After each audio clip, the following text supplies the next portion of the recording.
Bonjour tout le monde, bienvenue dans une nouvelle vidéo, un petit peu tuto rapide même d'ailleurs sur DaVinci. Pas mal de gens passent sur DaVinci, il y a une raison, et une des grosses raisons c'est quand même la colo qui est bien plus pratique et bien plus poussée. Nous justement dans cette vidéo on va voir un peu comment faire une colorimétrie assez rapide, sympa, sans trop se prendre la tête mais qui donne un petit look. Pour ceux que ça intéresse, j'ai un cours gratuit d'1 heure sur DaVinci, on voit ensemble toutes les pages du logiciel pour bien le comprendre et faire ses premiers montages. Je vous donne aussi pas mal de rushs, mes raccourcis, des luttes, etc. Donc si jamais ça vous intéresse, c'est le premier lien en description. Et donc pour ce test-là, je vous ai préparé quelques rushs différents, avec des profils d'image surtout aussi différents. L'idée c'est de voir à peu près comment je fais une colo, on va dire rapide sur des plans comme ça. Je vous montrerai aussi une petite différence entre différentes luttes, vous allez voir, c'est assez intéressant. Alors normalement, si vous avez déjà testé DaVinci, vous savez qu'on fonctionne en nœuds.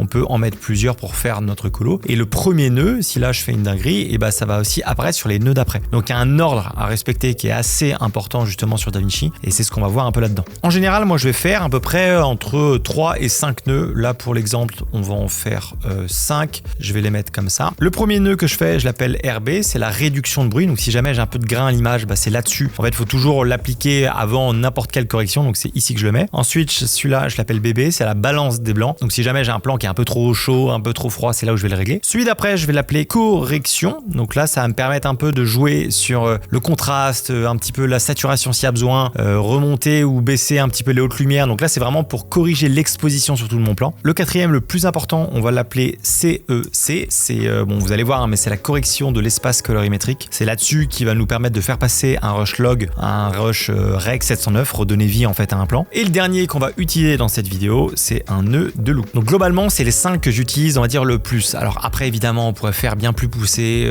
faire différemment, etc. Donc ça, pour moi, on va dire, c'est peut-être la base. Évidemment, on peut aller beaucoup plus loin, rajouter plein de nœuds. On peut aussi diviser un petit peu les différentes retouches. Mais globalement, ces 5-là, je trouve qu'en termes de rapport efficacité-nœud, c'est pas mal. Première chose à faire, c'est de faire passer notre rush justement en rec 709. Donc on va jouer sur ce nœud-là. Alors avant toute chose, c'est important aussi d'avoir les bons paramètres. Donc on vient dans la petite roue juste en bas à droite. On vient dans gestion de la couleur. Et là, il y a quelques petits paramètres à mettre. Colorimétrie, on laisse bien du coup sur DaVinci comme ça. Et ensuite, donc là, il y a plusieurs écoles. Mais globalement, l'espace colorimétrique de la timeline, moi, je vais toujours rec 709 en scène. Et aussi l'espace colo de destination. En général, je mets soit rec 709 en scène. Mais je trouve que globalement, on a un peu plus de contraste et c'est un peu plus fidèle quand je mets gamma 2.4, sachant que ça va être pour exporter sur le web. C'est globalement ce que je vous recommande de faire. On pourrait aussi justement aller chercher le DaVinci White Gamut qui est quand même un peu plus avancé, qui va nous permettre d'être un peu plus flexible. Mais là, pour ce type de retouche, on va dire assez rapide, on n'a pas spécialement besoin. Donc une fois que c'est fait, on clique bien sur enregistrer. Donc pour redonner vie à notre plan, il y a plusieurs options. Soit on le fait manuellement, c'est-à-dire on est à peu près chaud, on sait à peu près ce qu'on veut, on fait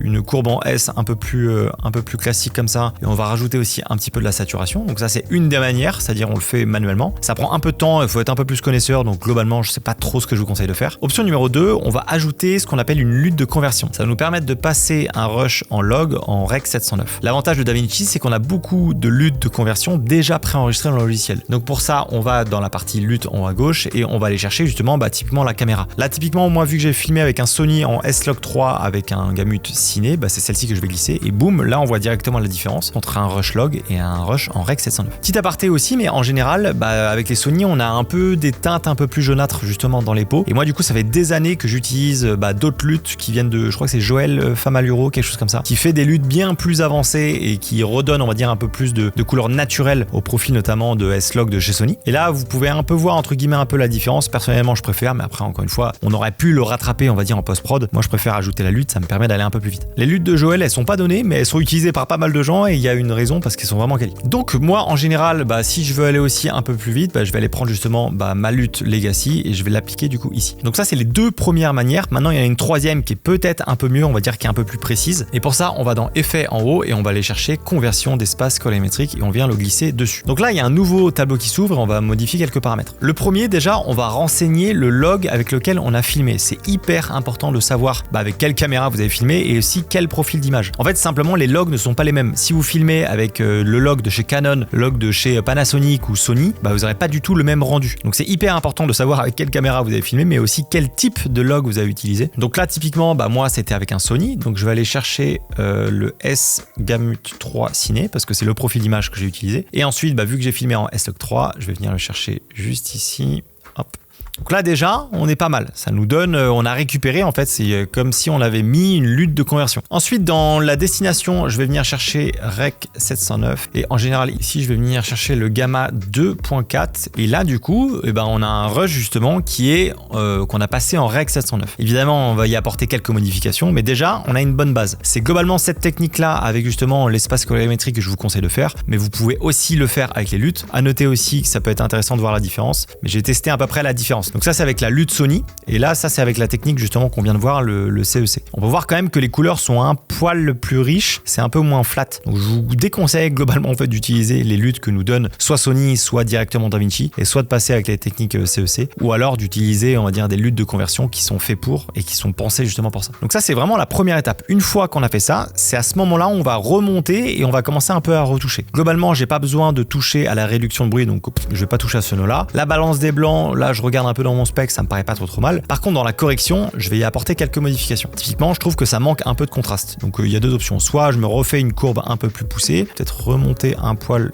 les noirs juste comme ça, et je vais remonter aussi un peu l'exposition, rapporter un peu plus de contraste. Je peux aller remonter un poil, mettons moyen, voilà. Ce qui est important, c'est essayer de faire un avant-après pour voir à peu près la différence. Hop, là on peut voir un peu, voilà, c'est quelques petites modifications, mais ça me parle déjà un peu plus. Alors moi je le fais sur qu'un seul nœud, mais si jamais on pourrait faire ça de manière un peu plus propre, et du coup là appeler ça peut-être plus contraste, et venir justement jouer sur la courbe sur celui-là, et sur celle-ci peut-être un peu jouer sur les tons moyens, etc. Donc voilà, c'est un peu en fonction. Moi je préfère tout faire sur la même, en tout cas quand je veux aller assez vite, c'est plus pratique et je vois pas trop de différence. Le but de cette étape-là, c'est de rendre homogène un peu tous les plans que vous êtes en train de faire, de régler l'exposition, un petit peu le contraste, légèrement aussi la saturation, pour que tous les plans soient à peu près au même niveau. Et ensuite, on va faire ce qu'on appelle ajouter justement un look. Pour ajouter un look, on a plusieurs moyens. Donc soit vous utilisez, on va dire, des luttes que vous avez. Moi, je sais que j'ai mon pack de luttes, mais j'ai aussi des luttes d'autres créateurs que vous allez pouvoir un peu venir ajouter dessus et voir ce qui rend bien. Imaginons celle-ci, je la trouve pas mal. Hop, déjà si on fait un avant-après, on voit quand même que ça joue pas mal. Alors après, on peut venir toujours un peu réduire la lutte. Moi, en général, je les mets à autour des 50%, à peu près, plus ou moins. Hop. Et là, on voit quand même que ça ajoute, voilà,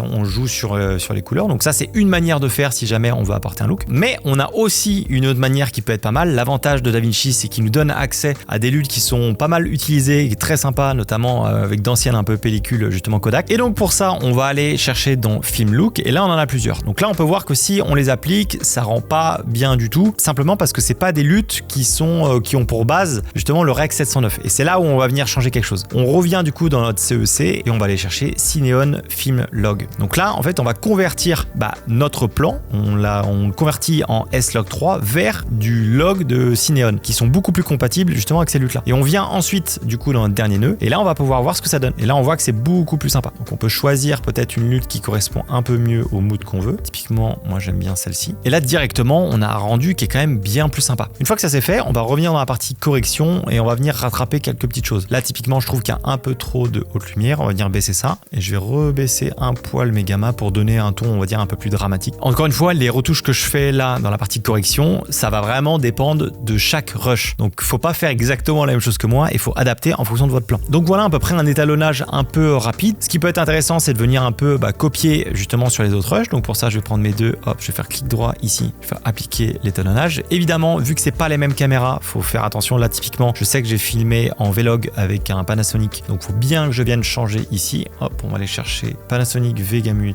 et on va venir chercher Panasonic Vlog. Hop, et là on est un peu mieux. On va réinstaliser parce que évidemment on n'a pas les mêmes retouches à faire. Et donc là, si je vous montre un avant-après des différents plans que j'ai pu filmer, on peut voir qu'on a un résultat qui est quand même assez sympa en assez peu de temps finalement. Bien sûr qu'on pourrait aller un peu plus loin, retoucher un peu plus, faire des micro-ajustements. Là, mon but avec cette vidéo, c'est de vous montrer que c'est possible de le faire de manière un peu plus rapide et surtout d'utiliser les outils que nous donne DaVinci sans trop se prendre la tête. Donc voilà, si jamais vous voulez en apprendre un peu plus sur DaVinci, j'ai un cours d'1 heure, c'est le premier lien en description. Et nous, on se dit à la semaine prochaine dans une autre vidéo. La bise!